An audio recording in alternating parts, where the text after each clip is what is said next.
This is Chapter 7, and the story is called The Bob's Messengers.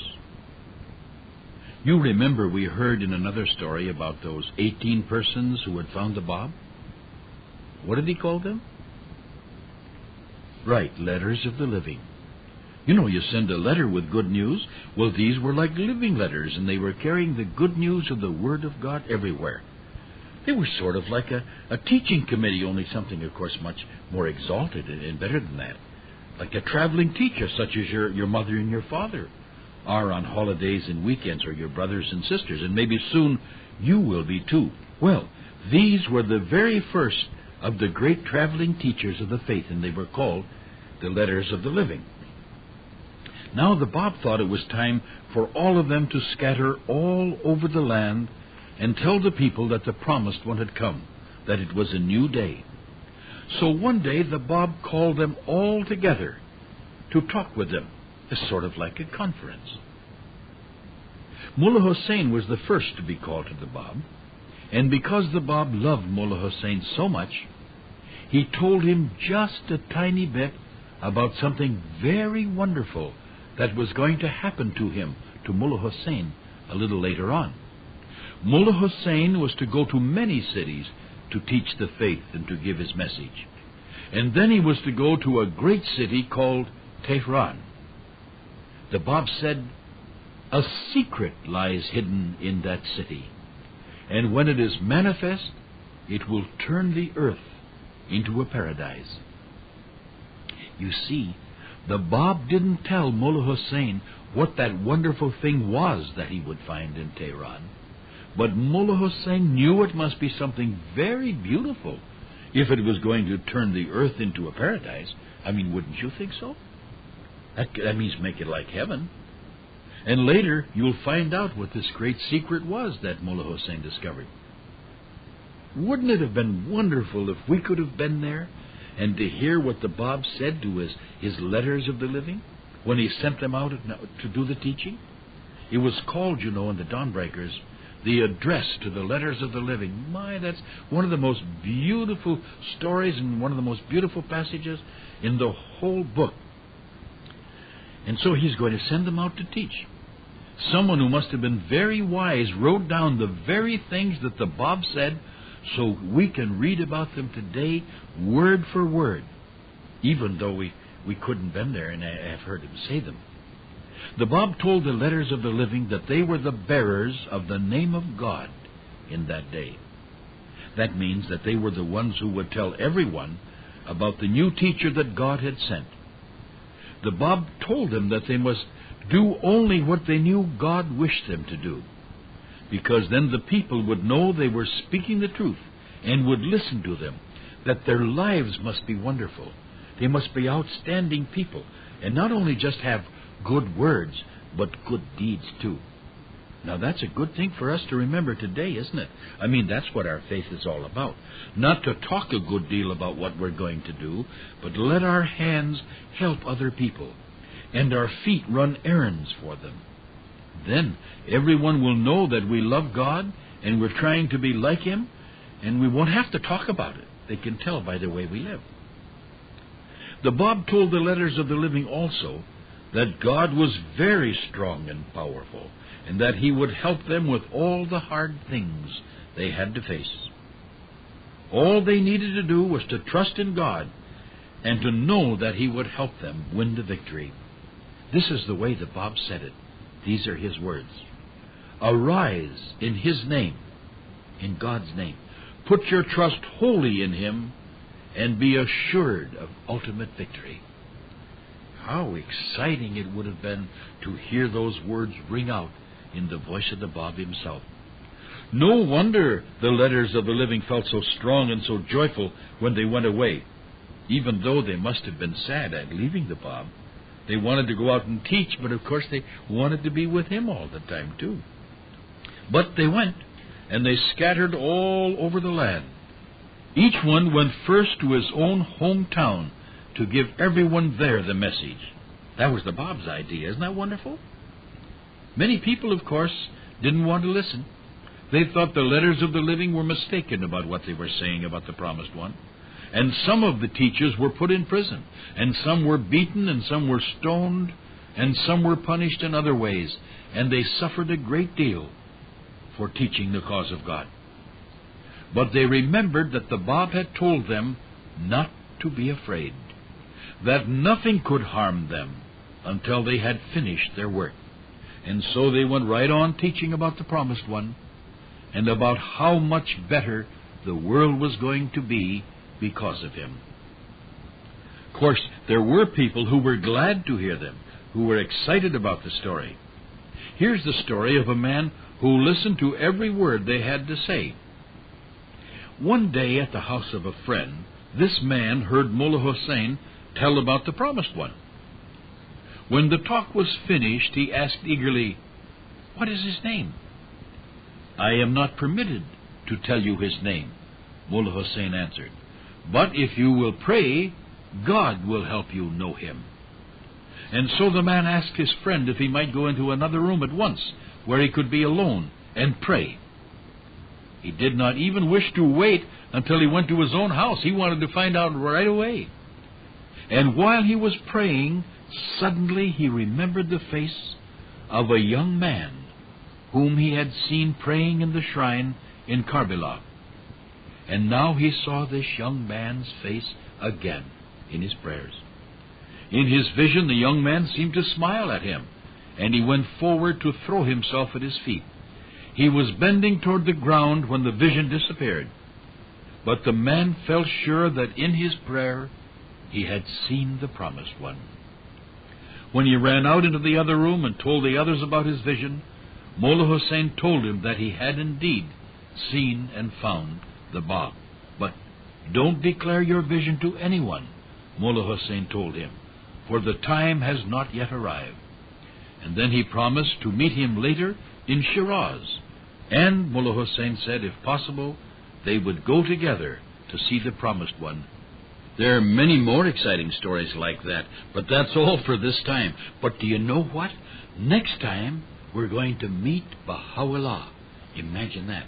We're going to make the journey with Mullah Hussein. So I think we better pray about it, don't you? That's what Mullah Hussein did.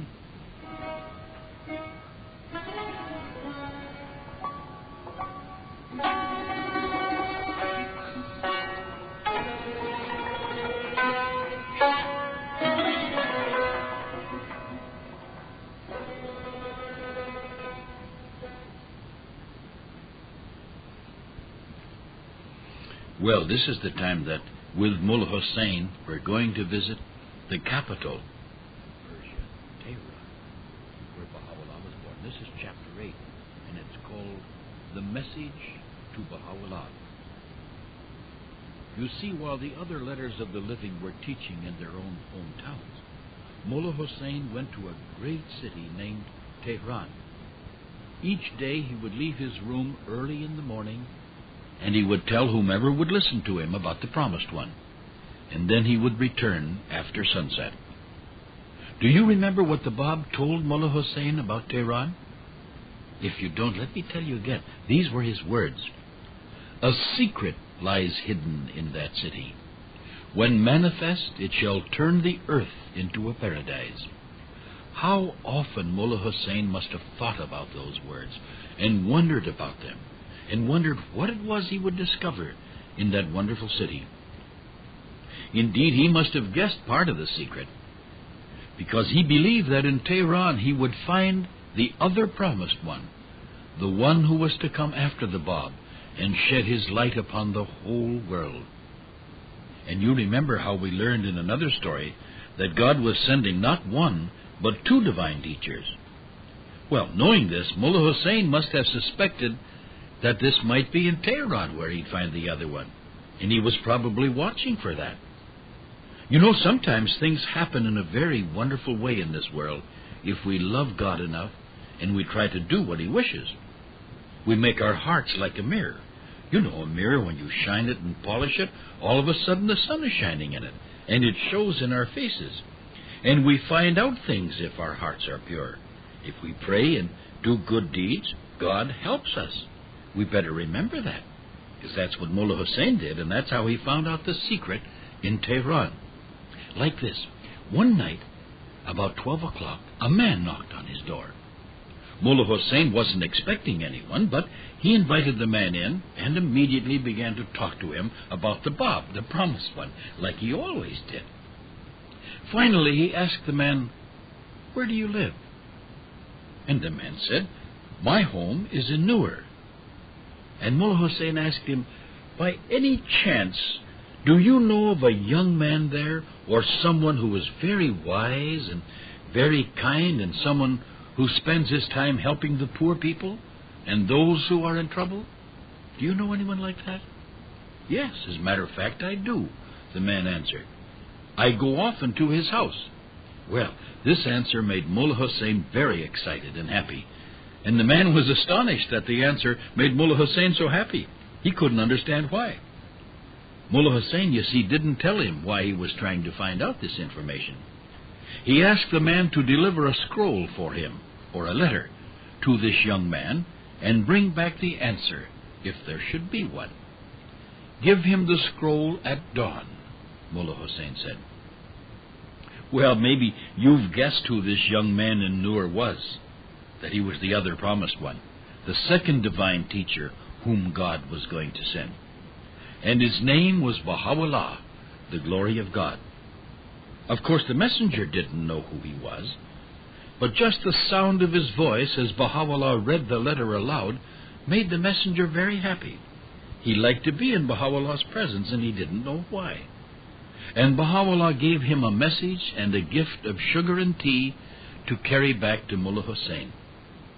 This may seem like a strange gift to you, sugar and tea, but the people in Persia didn't have much tea and sugar at that time, and so they were always grateful to receive them. I'll tell you something, I wouldn't care what Baha'u'llah sent to me any kind. If he just looked at me, I think that is the greatest gift in the world, wouldn't you?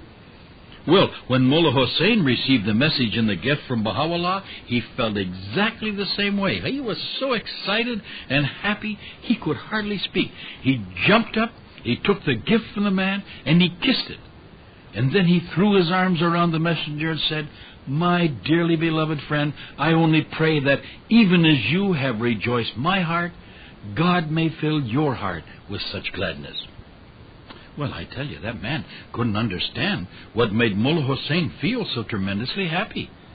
Who was this man who had taken the letter to, he wondered. What was so wonderful about that gift? Well, a few days later, when Mullah Hussein had left Tehran to go to another city, he called this same messenger to him, and he said, "Don't breathe a word to anyone of what you have heard or seen. Let this be a secret hidden within your breast." And he explained that if he should tell the young man's name, his enemies might try to harm him. Rather, Mullah Hussein said, he should pray that God would take care of this young man, so that he might help the poor and all who were in trouble, because it would have a great effect upon the whole world someday. Well, that's the way Mullah Hussein first found out about Baha'u'llah, the other promised one. He knew, however, that he mustn't tell anyone about him until the right time came. He must tell them first about the Bab, and that a new, beautiful day had come to the people who lived on the earth. And later, when the right time did come, the Bab told them about Baha'u'llah. He wrote about Baha'u'llah, the one whom God would make manifest. That means that God would make it plain to everyone when he came. And the Bab told us exactly when Baha'u'llah would appear. Isn't that wonderful? Well, there's a lot more stories exactly like that coming soon.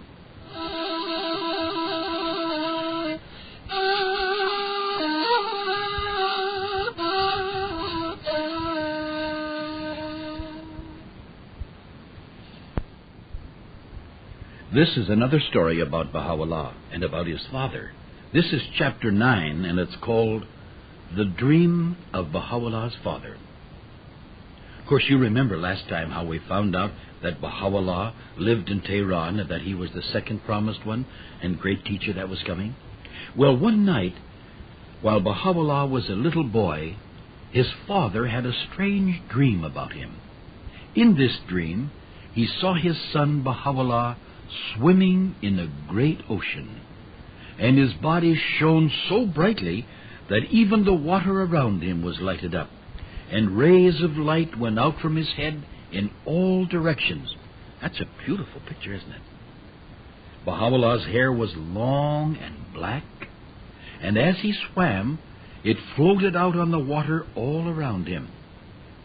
As Baha'u'llah's father watched, a great number of little fishes came, and each one took in its mouth the end of one of the hairs of the little boy Baha'u'llah's head. And after that, wherever Baha'u'llah swam, the fishes came too. But they didn't harm the little boy, Baha'u'llah. They didn't even prevent him from swimming wherever he wanted to go, in whatever direction. They just came along.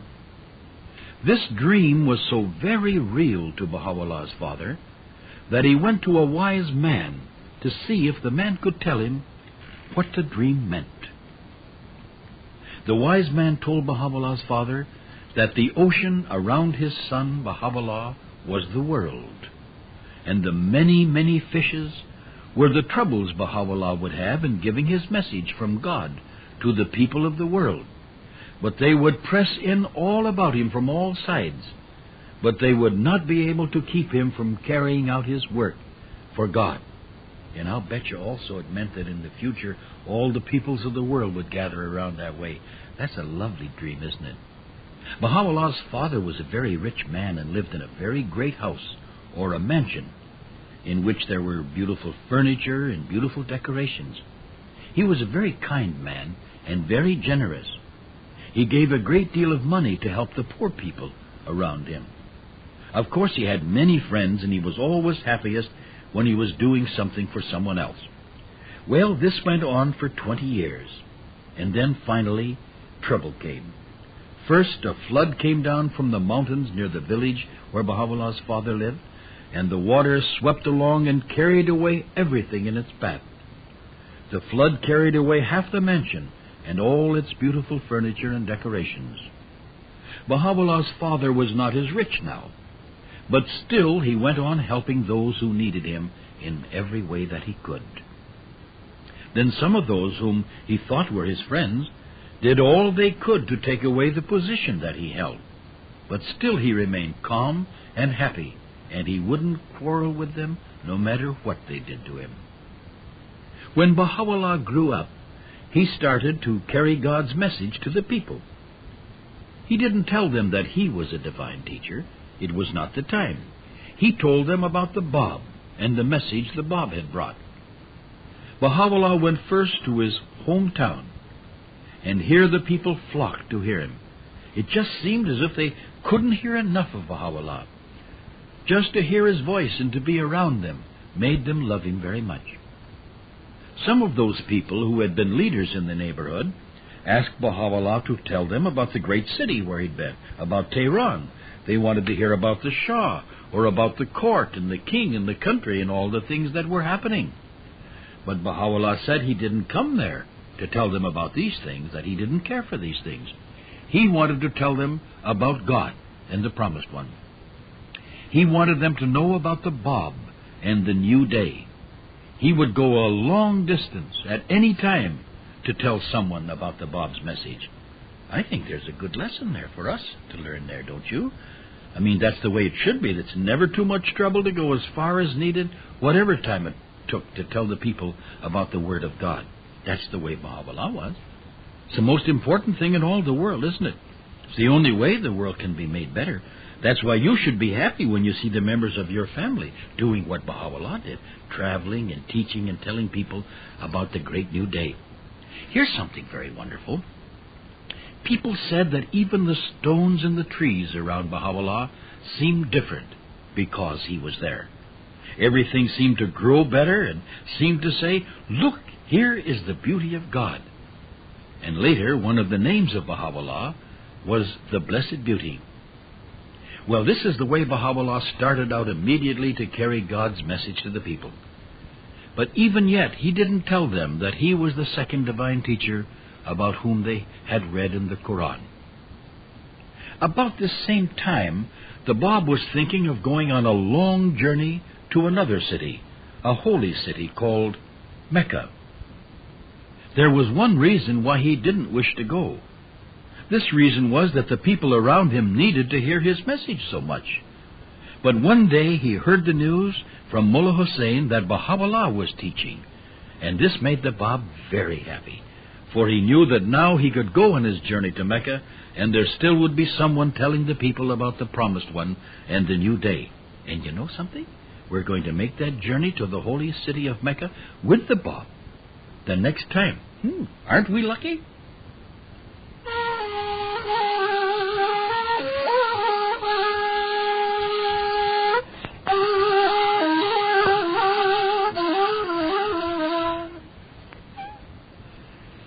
Well, I hope you're ready for this story. We're all going to go out to sea in a small boat. This is Chapter 10, and it's called The Storm. Did you ever ride on a lovely big boat with its comfortable furniture, just like a beautiful house? In the days when the Bab and Baha'u'llah lived, there were no boats of this kind. There were only small boats, which didn't even have engines, and they had to depend upon the wind for their sails. And, of course, they couldn't travel very fast. Well, one day the Bab decided to go to a city called Mecca. Mecca was the city where Muhammad had lived when he was teaching upon the earth. Every year, many people who had loved Muhammad and who had studied his book, the Quran, went to Mecca to pray, because Mecca was a holy city that people visit. You know, just as the Baha'is go to Haifa and Mecca, and the followers of Christ to Bethlehem and Nazareth, and those who love Moses and the Old Testament prophets go to Jerusalem, because the holy cities are very special, and we honor and respect all of them. Well, the Bab knew that when he went to Mecca, he would meet many people there, and he could give them all God's new message. So he started out with Qudus, one of the letters of the living, and his servant. To get to this city, Mecca, they had to take a boat.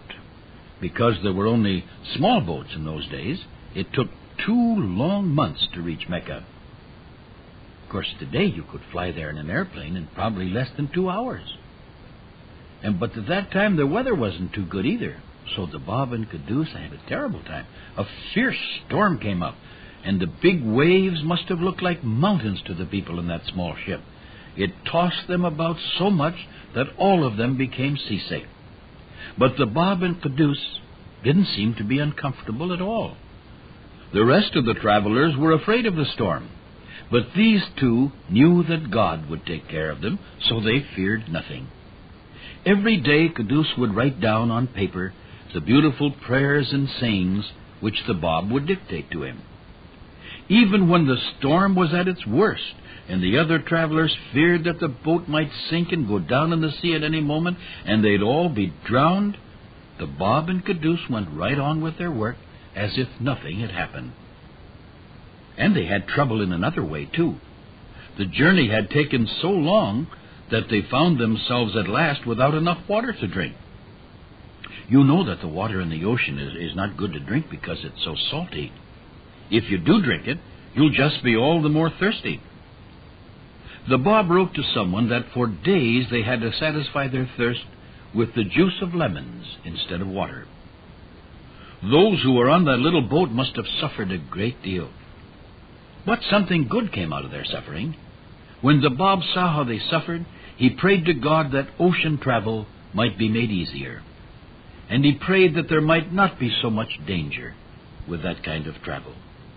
And as you know, God answered the Bab's prayer. In a very few years, men learned how to make larger boats and better boats, which storms could not harm as much. And they learned to use engines instead of sails, so that they could go faster. And just think, now it only takes a few days to make that same journey which it took the Bab and Qudus 2 months. Of course, we know that it was the prayers of the Bab that made these changes. But at that time, the people didn't know that. They didn't stop to think that it was God who had sent them all these good things. You know, if I may tell you, when I was writing a book, I found that before 1844, hardly anything had been discovered. And the people in our own patent office in Washington, they were thinking of closing it down because they said everything's been discovered. But then suddenly, from 1844 on, all these new wonderful inventions came. It was a new beginning with the Baha'i faith. And so all those wonderful prayers of the Bab helped to make these things come true. And you know, in spite of the hard journey that the Bab and Caduce had, at last they safely reached the town on the seashore, which was nearest to where they were going. And from there they had to travel on camels across a hot, sandy desert before they could reach Mecca. It was called the Holy City because Muhammad had lived there. Imagine that. Now they're going to go across the desert on camels. I mean, like the camels you've seen in the zoo. The ship of the desert they call camels. I guess you know that. And there they're going across the desert, and suddenly there before them is the beautiful Arabian city, the holy city of Mecca. Boy, I sure wish I'd been there to make that journey. I love the desert, and I'm going to tell you more about the desert next time.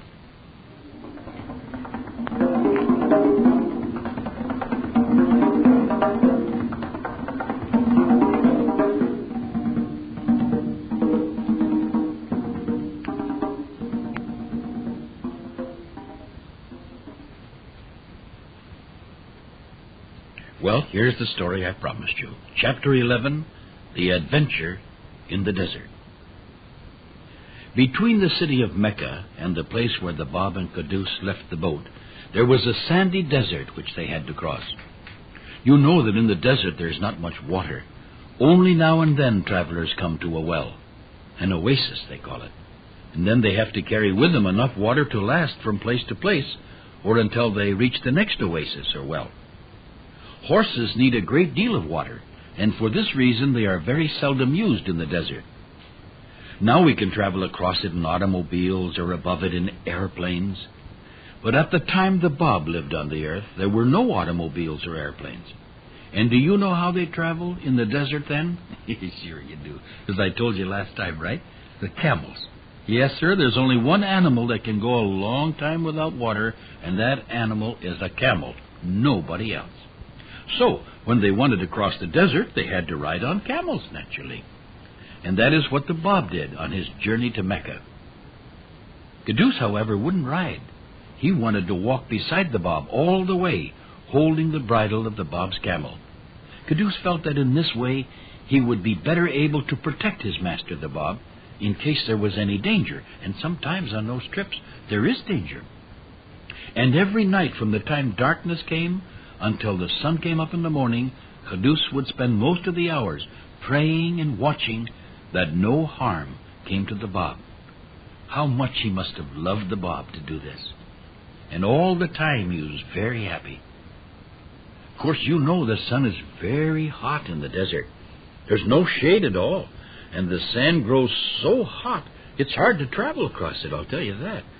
For this reason, they always started very early in the morning before the sun came up, while it was still fairly cool. Well, one morning the Bab stopped at a well and got off his camel for his morning prayer. You see, he never forgot to pray, because he knew that by praying he would stay close to God and know what God wished him to do. We should remember that, too. Well, while the Bab was praying, a man who lived on the desert, wandering from place to place, suddenly appeared near the travelers, and seeing them praying, he crept softly up and snatched the Bab's saddlebags that was lying on the ground and ran away with it. Now, do you remember that while they were on the boat, Caduce wrote down the prayers on paper and all the beautiful sayings of the Bab? Well, sir, these prayers were very precious, of course, for they were spoken by the promised one of God for the new day, and they would bring a great blessing to all who read them. Well, all of these papers were in that saddlebag which a desert man came in and stole and ran off with. The servant wanted to run after the thief, but the Bab motioned him to come back. Now, that may seem very strange to us, doesn't it? I mean that the Bab allowed that man to carry away the papers, which were so precious. I mean, he was the promised one. He probably could have caught him if he wanted to. But this is the reason the Bab gave. He said the man who ran away with the papers would carry them to different places in the desert, wherever he went. And in this way, many people would read the words of the Bab and know about the coming of the promised one. And probably these people wouldn't know about it at all in any other way, because they never went to the big cities far away, and that's how they'd find out. Isn't that lovely? So the Bab said, don't grieve because of his action. This was decreed by God, the Ordainer, the Almighty. Well, that means don't be sorry about it. It's a good thing.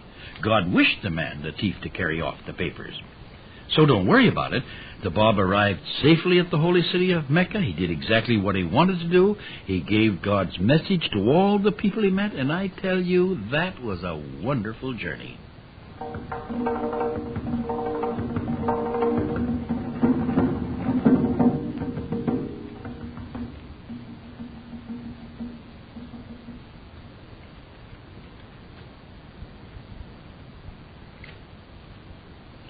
This is Chapter 12, the story of Sadek. After staying in Mecca for a time, the Bab and Qudus returned to their homes. And on the way back, the Bab told Qudus that when they reached their own country, they would have to separate so that they could teach in different places. They couldn't always be together. And he warned Qudus that the people would be very cruel to him, that they would not listen to him, and finally, they would kill him. The Bab promised, however, that a great joy would come to Qudus because he would die for God's cause as a martyr. And he also promised that before Qudus died, he would have another great blessing.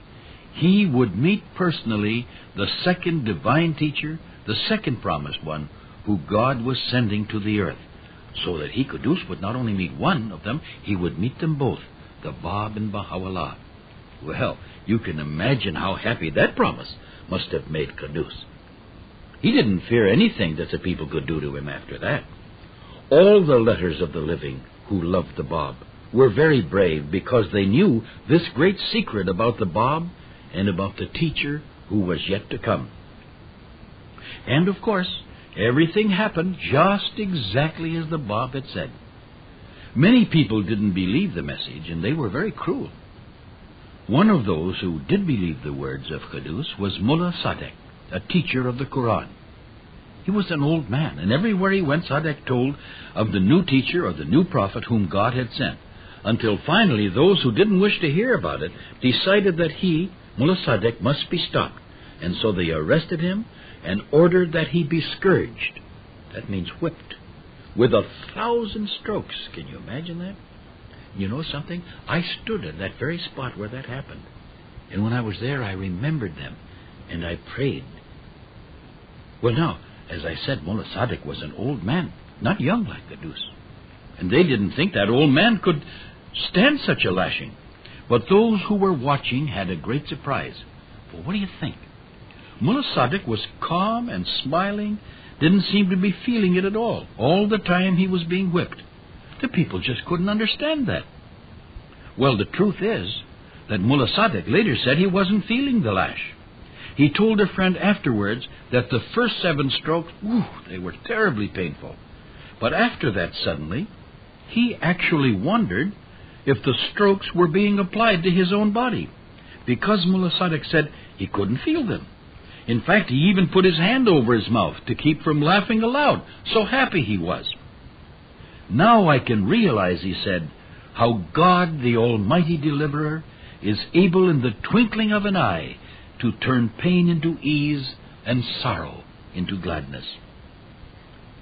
God is still able to take away our pain and make us happy if we turn to Him and trust Him and believe in Him with confidence, as Mullah Sadek did. And he wasn't the only one who was happy to be serving the Bab, so happy that he didn't mind it when people were cruel to him.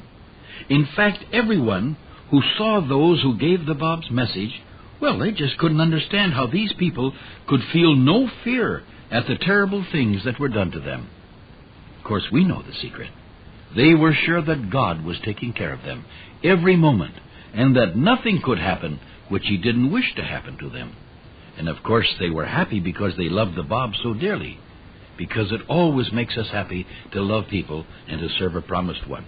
And sometimes they do suffer, just as the disciples of Christ were persecuted and suffered, remember, and were killed. But they didn't mind, because they loved Christ and they loved God, and they were helping the people of the world.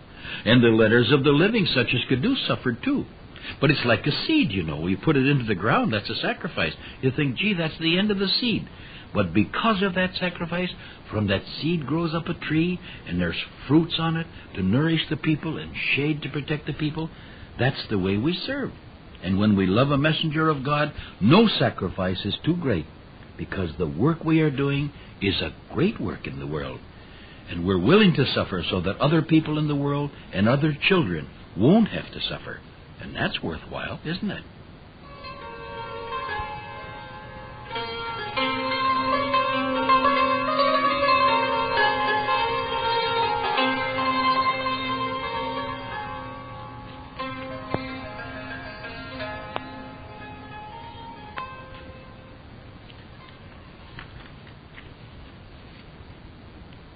This is the story of how the Bob was taken a prisoner. It's chapter 13, and it's called The Bob is Taken Prisoner. Well, after Mullah Sadek had been treated so cruelly, as we remember from last time, he and Qudus had to leave the city of Shiraz. The governor wouldn't let them stay any longer, for fear the people would begin to believe their message and turn against him, the governor, because they were so eloquent, and the things that they said really touched the hearts of the people. But Mullah Sadek and Qudus, they didn't mind going out of the city, because then they could give the message in a new place. After they left the city, the wicked governor decided that now he'd make the Bob a prisoner and make him pay for all of this, so that he couldn't talk to the people in any way.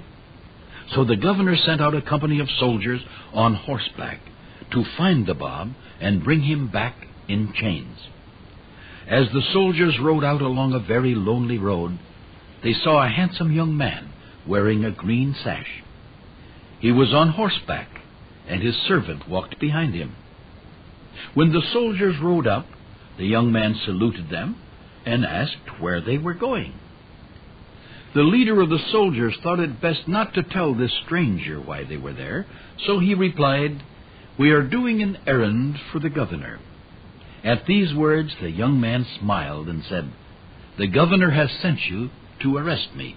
Here I am. Do with me as you please. By coming out to meet you, I have made it easier for you to find me." The soldier was astonished at this answer. He couldn't understand why the Bob hadn't run away when he saw them, like most people would have done, instead of coming out to meet them and giving himself up. He didn't want to take the Bob prisoner at all. He was so enchanted and charmed with him, and the soldier pretended not to hear what the Bob was saying and started to leave. But the Bob rode up to him and declared that he had never said anything that was not the truth, that he had no wish except to help other people. "I know that you are seeking for me," he said, "and I prefer to deliver myself into your hands rather than subject you and your companions to unnecessary annoyance for my sake by searching for me." The soldier was so overcome by these words that he got down from his horse and kissed the stirrup of the Bob. And he begged the Bob to run away, to escape from that place now, and not to let the wicked and cruel governor take him prisoner. He told the Bob that he could trust himself and all his soldiers. None of them would say where the Bob had gone, where he had gone. Of course, the Bob refused to run away. He assured the soldier that God would reward him for his kindness, but that he could not run away. He told the soldiers that God would protect him, and that no harm could befall him until his work was done. And when it was done, the Bob said he would be very happy to die for God, whom he loved. So he said, "Here am I. Deliver me into the hands of your master, and don't be afraid, for no one will blame you." So they went together to the city of Shiraz. But the soldiers would not chain the Bob as they'd been told to do. All the way to the city, the Bob rode on ahead of the company of soldiers as free as they were. And when they reached Shiraz, the governor asked the Bob many questions and spoke to him in such a way, such an angry way, that it made the others who heard him very angry too. They didn't like the way the governor talked to the Bob. The governor didn't wish to do anything, however, that would make the people turn against him, so at last he let the Bob go. But before he freed him, he made the Bob's uncle, who lived in the city, pay a great deal of money, a ransom, for freeing the Bob. And the governor also made the Bob's uncle sign a paper, saying that if the governor ever wanted the Bob again, this uncle would promise to surrender him and bring him to the governor. The Bob's mother and his wife were with the uncle, and you can imagine how glad they were that the Bob was freed and they were all together again. And for a time the Bab lived with them very quietly and happily, seeing no one except his closest friends. And you know, there wouldn't be many such peaceful, happy days left for the Bab on this earth. So it makes us all very happy to know that he did spend this quiet, pleasant, happy time among his family and his friends.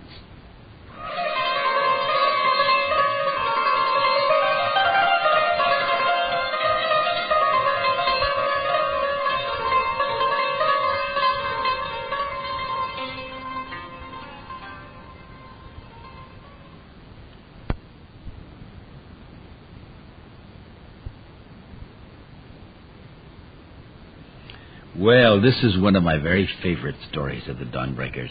This is chapter 14, and it's called The Snow White Bird. This is the story of the way in which a beautiful white bird helped someone to find the Bab. The name of the man who found him was Abdul Karim. For many years, Abdul Karim had wanted very much to know more about God and about the great teachers whom God had sent to the earth. Abdul Karim knew that to do this, he'd have to spend many years studying and praying. All day he studied, and he talked over with his friends the things he had learned. And sometimes he studied far into the night. At the end of 2 years, those who were teachers of the Quran told him that now he too was ready to teach, that he knew as much as they did. Of course, Abdul Karim was very happy to hear this, and his father wished to give a great feast for him to celebrate. But Abdul Karim asked his father to wait for a few days. You see, this is the reason that Abdul Karim asked his father to wait. They said that he knew as much as they did and he was ready to teach. But the truth is, Abdul Karim didn't feel that he was wise enough or close enough to God to teach others about the Quran. Even though he had studied for so many years, he knew that he didn't know as much as he should. And he knew that a teacher of the Quran should not make mistakes. So Abdul Karim went to his room and all night he prayed. And he asked God to tell him what to do. And while he prayed, he had a vision.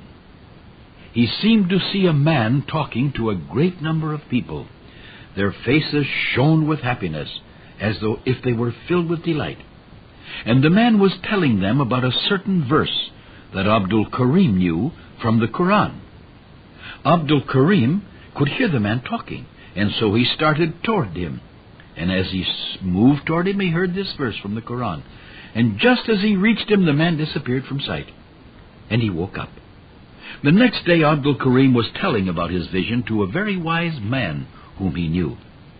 "Well," that wise man said, "from your description, that man must be Siyyid Kazim, who is now teaching in Karbala." "Everyone who hears him loves Siyyid Kazim," the wise man said. Well, this was the kind of news that made Abdul Karim very happy, because that's what he wanted to find out, somebody who could tell him more about the truth. So that very same day he packed up and he left for Karbala, and there he saw Siyyid Kazim. And you know what? As he came into the public square, there was a man talking, Siyyid Kazim, and it was the very man he had seen in his dream. And do you know what else? He was speaking that very same verse from the Quran. He was telling also those who were listening about the Promised One. The Promised One, Siyyid Kazim said, lives in the midst of this people. Prepare the way for him and purify yourselves so that you may recognize his beauty. You shouldn't rest for one moment until you find him. Well, Abdul Karim stayed in Karbala with Siyyid Kazim for quite some time, and then finally went home. Every day he was very busy, but at night he prayed and thought about the Promised One who was living amongst them. And he asked God to help him find that wonderful soul. One night, Abdul Karim, in the midst of his prayers, had another vision. He saw a bird, white as snow, flying above his head. It alighted on a tree beside him, and in a very gentle voice the snow-white bird said, "Are you seeking the manifestation, O Abdul Karim? Lo, the year 60. And then it flew away. And he woke up from his vision, and he was very happy. Are you seeking the messenger of God, O Abdul Karim? The bird had told him. Then be aware for the year 60, the year 1260. As you know, that's 1844 in our calendar. Well, that was the vision he had. And every day Abdul Karim thought more and more about that white bird.